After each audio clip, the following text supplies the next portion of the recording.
दिल्ली में प्रदूषण ने अब तक के सारे रिकॉर्ड तोड़ दिए हैं। प्रदूषण के चलते दिल्ली के स्कूल अगले 3 दिन के लिए बंद रहेंगे।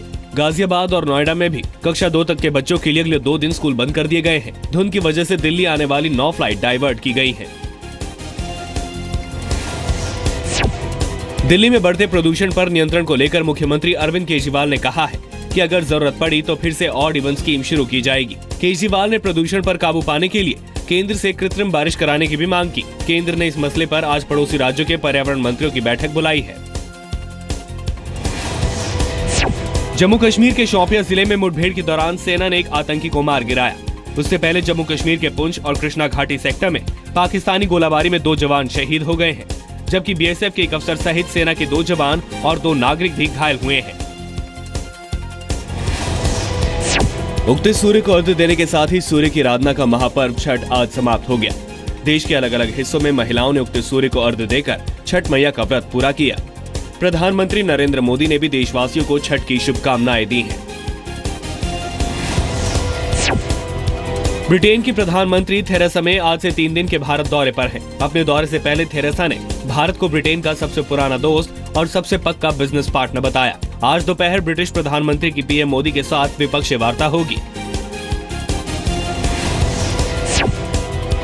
भारत जापान से 12 एयरक्राफ्ट खरीदेगा, जिनकी कीमत लगभग 10,000 करोड़ रुपए होगी।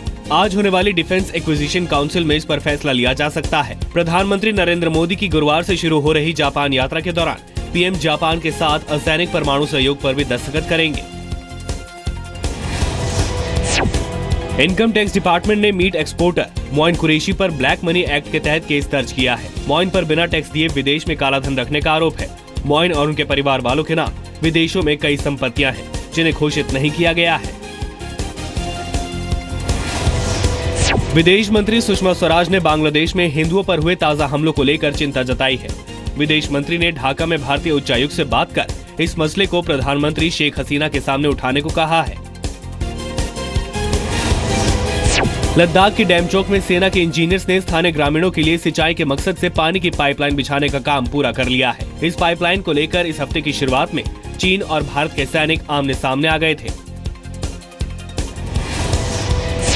सेना ने दक्षिण कश्मीर में ऑपरेशन स्कूल चलो की शुरुआत की है। इसके तहत सेना छात्रों को फ्री कोचिंग दे रही है। सेना ने अध्यापकों से उनसे इस अभियान में शामिल होने को कहा है। इससे पहले सेना ने दक्षिण कश्मीर में ऑपरेशन काम डाउन चलाया था।